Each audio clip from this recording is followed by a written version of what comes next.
Hello everyone, आप सभी का एक बार फिर से बहुत बहुत स्वागत है नसीर व्लॉग यूट्यूब चैनल में।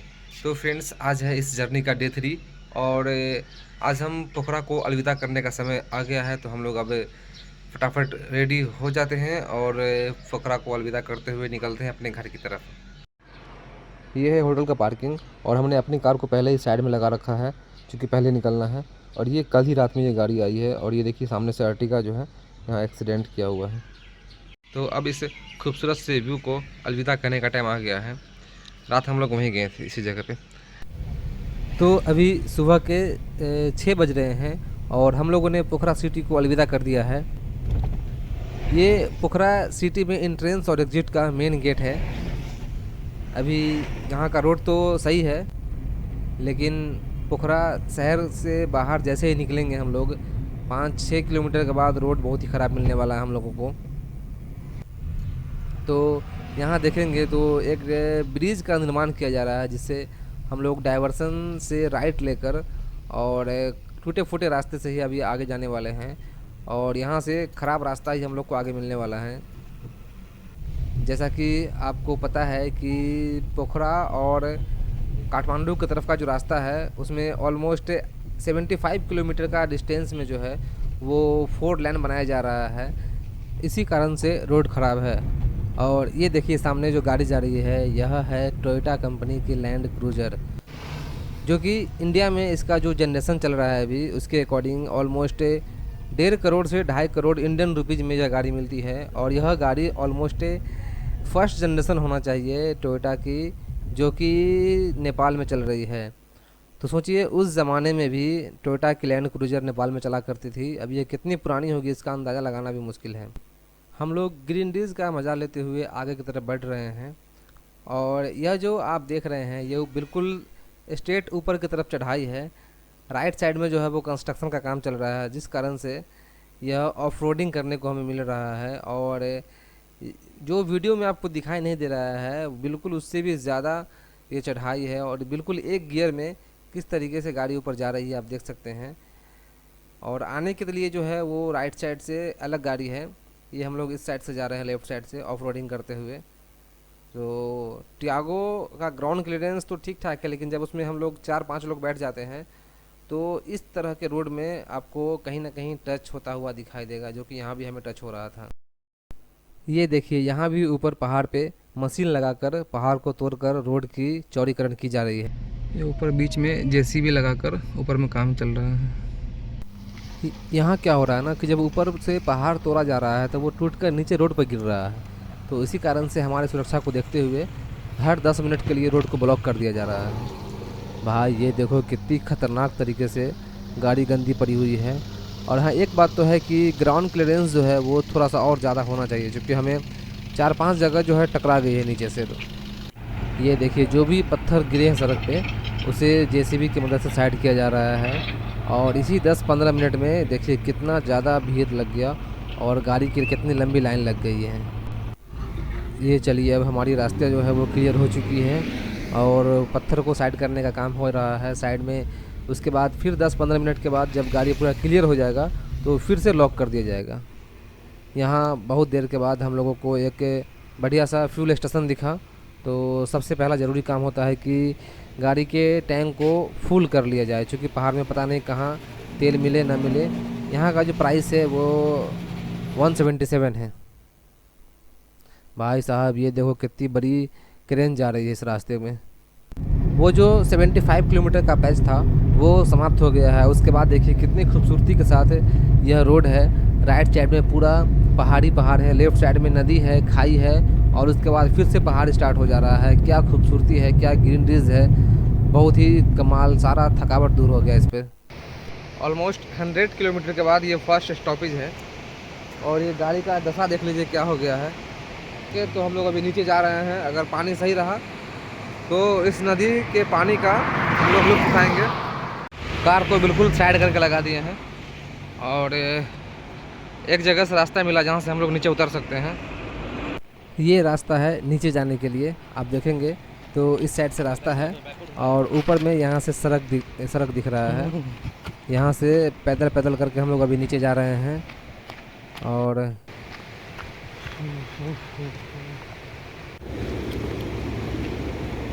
पानी तो बहुत गहरा लग रहा है बीच में, और रफ्तार भी बहुत ज़्यादा तेज़ है। लेकिन हाँ, इसके अंदर बालू का कण बहुत ज़्यादा दिखाई दे रहा है, जिससे नहा नहीं सकते हैं हम लोग इसमें। ये देखिए, बिल्कुल पहाड़ से टकरा कर ऐसा लग रहा है कि बर्फ़ पिघल कर इसमें रखा गया है।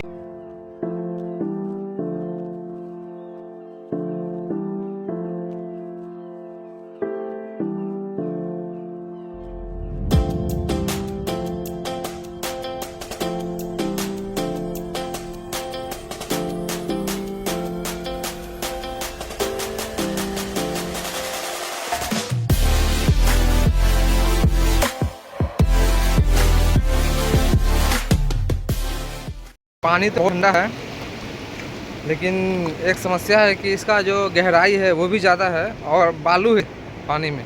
ये नहाने वाला पानी नहीं है। अगर इससे नहाते हैं तो पूरे सर में बालू चला जाएगा। तो हम लोग नहाने का प्रोग्राम तो नहीं बनाए, बस कुछ फ़ोटो शूट करके और यहाँ से हम लोग निकल रहे हैं वापस से। भाई, मेरे गाड़ी में जो है कल से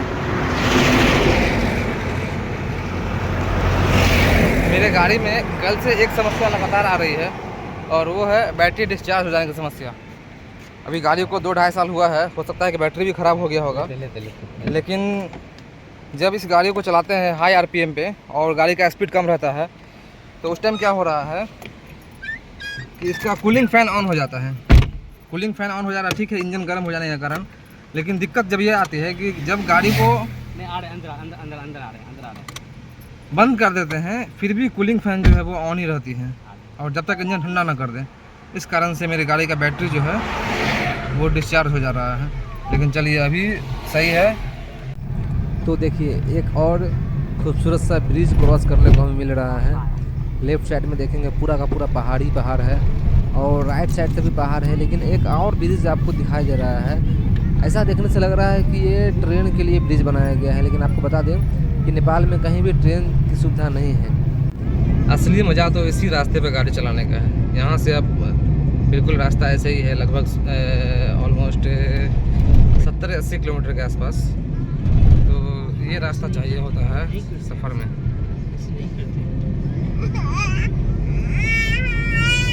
जब आप पहाड़ पे गाड़ी चलाते होंगे या वैसे भी अपने सड़क पे, तो आप देखते होंगे कि बीच में जो वाइट कलर की पट्टी है वो 2 तरह की होती है। एक तो बीच में कटा सा आता है, और एक बिल्कुल वाइट कलर का सीधा आता है। जैसे यहाँ पर पूरा वाइट सीधा है, तो जहाँ पर यह वाइट जो है कंटिन्यू रहेगा, इसका मतलब है कि वहाँ पर हम लोग को ओवरटेक नहीं करना है, अपने ही लेन में गाड़ी को चलाना है। और जहाँ पर ऐसा लगे कि आपको 2 पट्टी है, बीच बीच में गैप है ब्लैक और वाइट का, तो वहाँ समझना है कि आप अपने अनुसार जगह देखकर, समय देखकर ओवरटेक कर सकते हैं।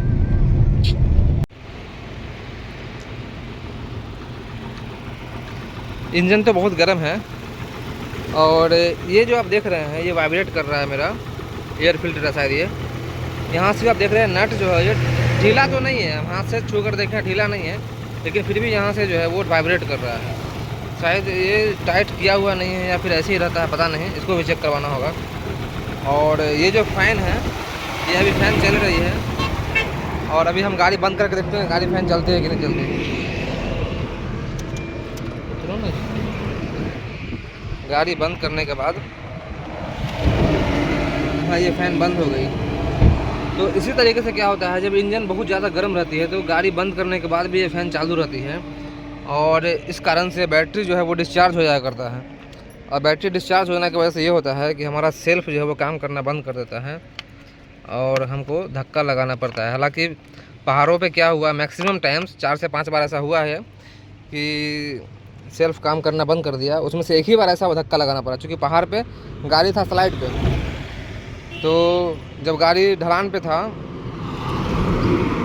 तो ऑटोमेटिक गाड़ी ढुलक कर और गियर में स्टार्ट हो जाया करता था। बस इसी का डिमांड है, बिल्कुल सीधा रोड, अच्छा रोड, और दोनों साइड से ग्रीनरीज, पहाड़।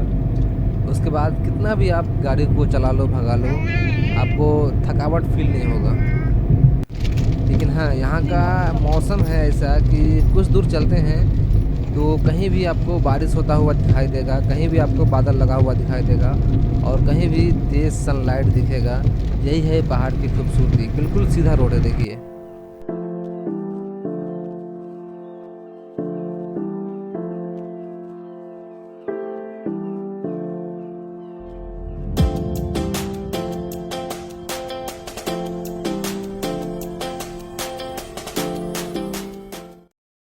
हमने एक और छोटा सा 10 मिनट का स्टॉप लिया है और यह जगह जो है यहाँ से हेटौड़ा ऑलमोस्ट 65 किलोमीटर है और हेटौड़ा से बीरगंज लगभग 50 किलोमीटर के आसपास होना चाहिए और फिर वहाँ से almost 200 kilometre,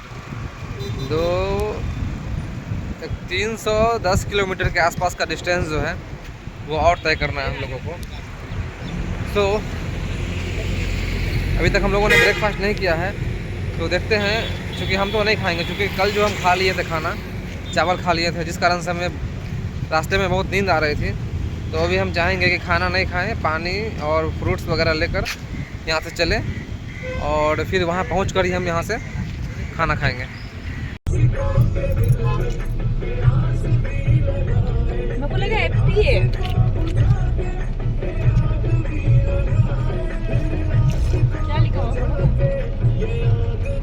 action drink, energy drink.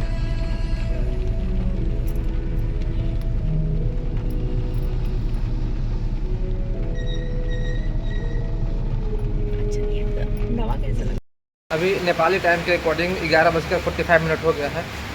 तो हम लोग अभी ब्रेकफास्ट कम लंच के लिए इस लोकेशन पर रुके हैं और गाड़ी को थोड़ा ठंडा करने के लिए इसके बोनेट को खोल दिए हैं। यहाँ हम लोगों का अंदर किचन में चावल, दाल और आलू की सब्जी बन रहा है। ऑर्डर देने के बाद बनता है यहाँ और उसके बाद हम लोग को वेट करना पड़ेगा थोड़ा देर के लिए, है ना बाबू?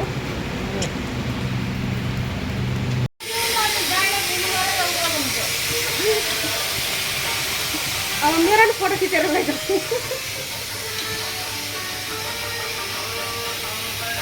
इसमें एक दाल है ना, इसमें चावल। ओके।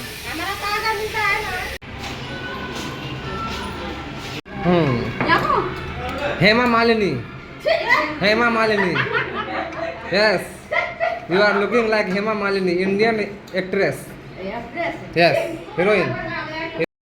अभी बजे हैं दिन के 2 और यहाँ से समस्तीपुर का डिस्टेंस जो है वो 253 किलोमीटर शो कर रहा है। लेकिन मुझे नींद आ रही है बहुत ज़्यादा, इसलिए हमने कार को साइड में लगाकर और सोने का इंतज़ाम कर लिया है।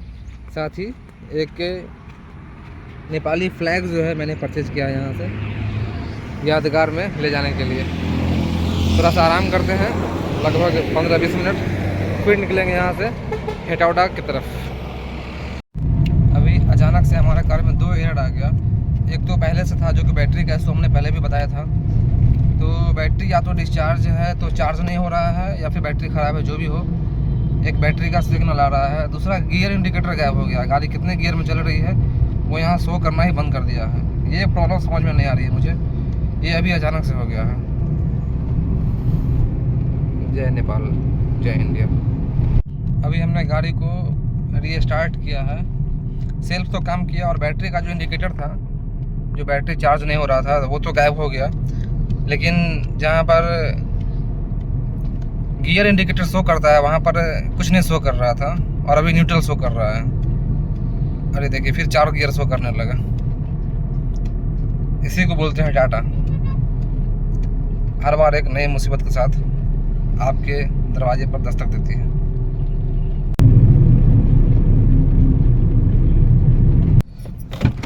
ये देखिए क्या भी हुआ।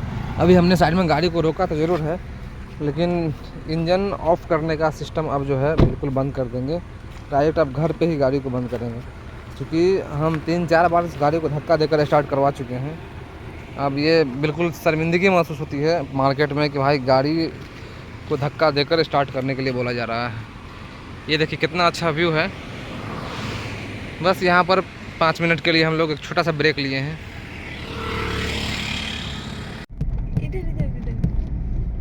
कुछ खाने वाला है? नहीं। केला वाला था क्या? हुआ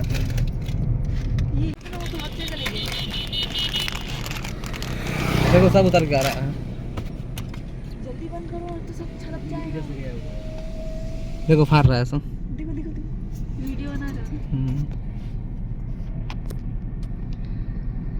देखो बच्चा है इसके ऊपर तो बच्चा भी है एक ठो। हर एक के ऊपर बच्चा इसको फाड़ रहा है फिर बांटेगा सब में। देखो ना इंसान के जैसा फाड़ता है खा गया अकेले और कोई इसे छीनने में नहीं आ रहा है। बड़ा नहीं चाहिए। महेंद्र राजमार्ग नेपाल। यहाँ से बॉर्डर अब लगभग 10 किलोमीटर के डिस्टेंस पे है।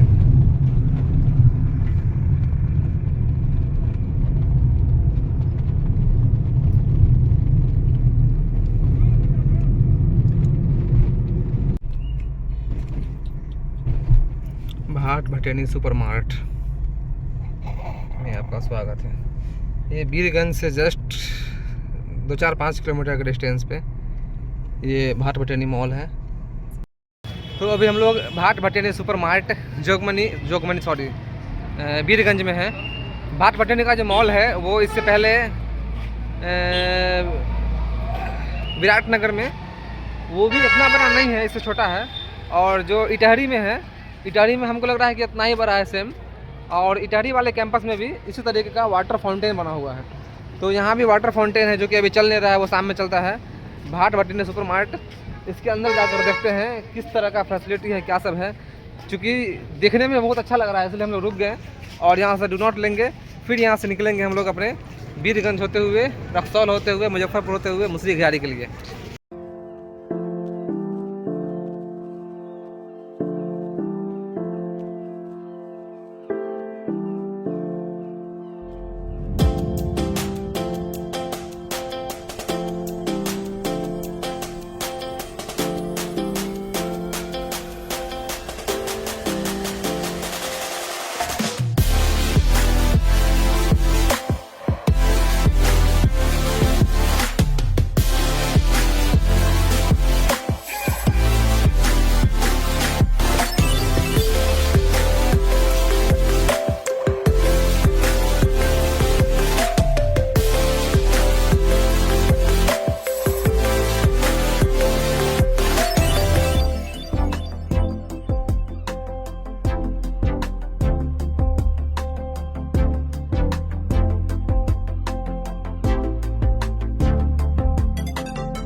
भाई नेपाल में कुछ मिले या नहीं मिले, सस्ता मिले महंगा मिले, बहुत सारी शिकायत होती होगी आपकी, लेकिन इस बात से शिकायत नहीं होगी एक भी कि इन सब तरह का चीज़ जो है वहाँ कहीं भी ढूंढने में दिक्कत होती हो या फिर महंगी मिलती हो।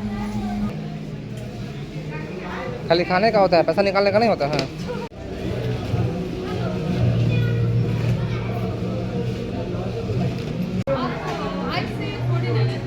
GPS signal lost. और अभी हम लोग बीरगंज और रक्सौल बॉर्डर जो है उसको क्रॉस कर रहे हैं। Vehicle number gear 3। Bye bye Nepal and welcome to India. जो है वो इंडिया और नेपाल का Continue straight to stay on Asian Highway 42. हालांकि वो गेट है लेकिन हम लोग एंट्री उससे नहीं होते हैं, उसके लेफ्ट साइड से और राइट साइड से होते हैं। वो एक शो के लिए है। फिर इंडिया वाली खुशबू मिलनी शुरू हो गई है, जगह जगह हॉर्न, बिना बात के ट्रैफिक जाम। डिपार्टमेंट, यदि आप इंडिया से नेपाल कुछ सामान लेकर जाते हो बिजनेस के पर्पज़ से, कुछ बड़ा सामान लेकर जाते हो, इंपोर्ट एक्सपोर्ट जिसे कहते हैं, तो वो उसका टैक्स जमा नहीं होता है कस्टम में ही, और क्लियरेंस यहीं से मिलता है। ये बीरगंज जो है ये बिज़नेस के मामले में देखा जाए तो बहुत ही बड़ा बॉर्डर है। बताएं, इस तरीके से जाम लगा रहता है यहाँ पर। इस साइड ऑटो स्टैंड है और इधर से भी रास्ता है, उधर से भी रास्ता है, और डिवाइडर भी ठीक नहीं है, बीच से टूटा हुआ है। इस कदर यहाँ पर जाम लगा हुआ है, कोई ट्रैफिक पुलिस कहीं भी आपको देखने को नहीं मिलेगा। और सब वैसे ही ऑटो स्टैंड की तरह बनाकर रोड साइड में यहाँ से वहाँ तक, इधर भी उधर भी सब जगह लगाया हुआ है, जिस कारण से यहाँ के लोगों को काफ़ी तकलीफ़ होता होगा।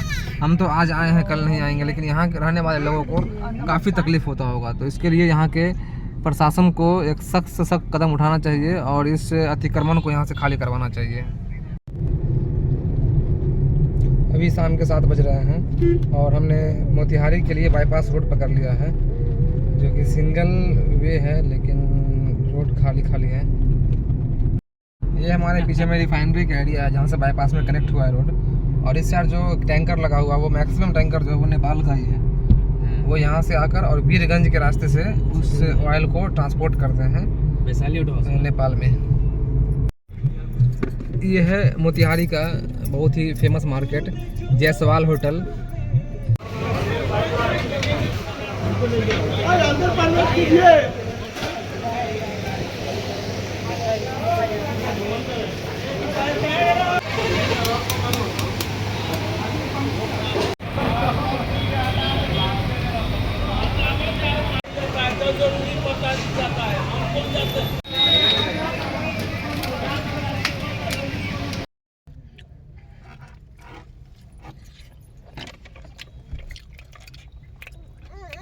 भाई अभी इतना भूख लगा हुआ हम लोगों को कि कुछ भी खिला दो टेस्टी ही लगेगा, लेकिन वाकई ये टेस्टी है, जितना नाम फेमस है इसका उस हिसाब से बहुत ही अच्छा है।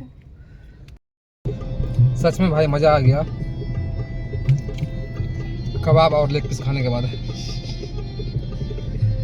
यहाँ पर बहुत सारे होटल है, लेकिन हम जब भी आए हैं यहाँ तो जायसवाल होटल से ही खाए हैं, बाकी का टेस्ट क्या है हमें नहीं पता। अब निकलते हैं डायरेक्ट घर के लिए। मुजफ्फरपुर और मोतिहारी का ये टोल गेट है। आपको बता दें कि हमारे घर मुसरी घराड़ी से पोखरा जाने में सिर्फ 2 ही टोल नाका आता है, एक मुसरी घराड़ी और मुजफ्फरपुर के बीच में, और दूसरा मुजफ्फरपुर और मोतिहारी के बीच में, अगर इस रूट से जाते हैं तो। खुल जा सिम सिम।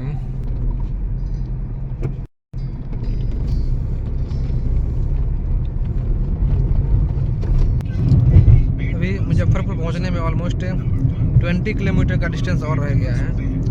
और ये जो मुजफ्फरपुर मोतिहारी हाईवे है, 4 लेन है, वो बिल्कुल सलीके से बनाया गया है। ऐसा लग रहा है कि इस पर चलाने के बाद कार को लोगों को सेटिस्फैक्शन मिलती है, क्योंकि जो भी इस रोड में होना चाहिए, जगह जगह जो प्रॉपर सिग्नल होना चाहिए, और इसके अलावा इसकी जो क्वालिटी है रोड की, वो भी बाकी जगह से अच्छी है। क्योंकि यही रोड जो है वो गोपालगंज होते हुए, पिपरा कोटे होते हुए लखनऊ, आगरा, गोरखपुर, दिल्ली तक जाती है। तो रोड अच्छा है और जगह जगह कुछ दूरी पर स्पीड सेंसर भी दिया हुआ है कि अगर आपकी गाड़ी जो है वो चल रही है तो उसको आप 80 के अंदर में चलाइए। और उसके बाद सेंसर है, ऊपर में डिजिट लिखा हुआ आता है। जैसे कि अभी हम क्रॉस कर रहे हैं यहाँ पर, ये सामने में सेंसर लिखा हुआ होगा। अभी मेरा गाड़ी ऑलमोस्ट 65-66 पे चल रही है, तो वो उसमें लिखा जाएगा। हालांकि दिखाई नहीं देगा इसमें, चूँकि वो LED लाइट रहता है उसके अंदर, तो शायद ही आपको समझ में आए क्या लिखा हुआ है। लेकिन देखिए 64 लिखा हुआ है मेरे वाले सिग्नल में, ग्रीन कलर से है। तो ये थोड़ा सा लगता है कि हाँ ये हाईटेक रोड है और प्रॉपर इसको इज्जत मिलती है। और ये बीच में जो आप देख रहे हैं पेड़ लगा हुआ छोटा छोटा पौधा, तो इससे क्या है कि सामने से जो कार आ रही है या कोई बस आ रही है, ट्रक आ रही है, तो उसका जो लाइट है वो डायरेक्ट हमारे ऊपर नहीं आ रही है, थोड़ा सा डिफ्लेक्ट कर जाती है, मतलब छिप जाती है लाइट उस पेड़ से, जिस कारण से हमें विजिबिलिटी जो है सामने की वो अच्छी रहती है।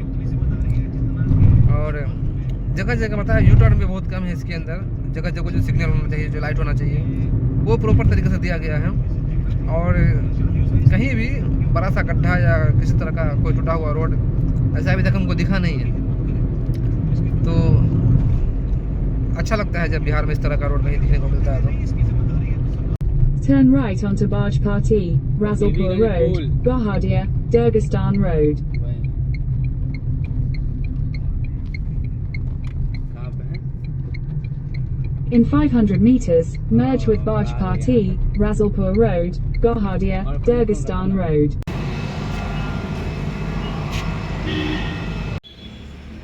हम यहाँ हवा देने के लिए आए थे, ऑटोमेटिक मशीन लगा हुआ है यहाँ पे, तो 35 पे सेट है ये।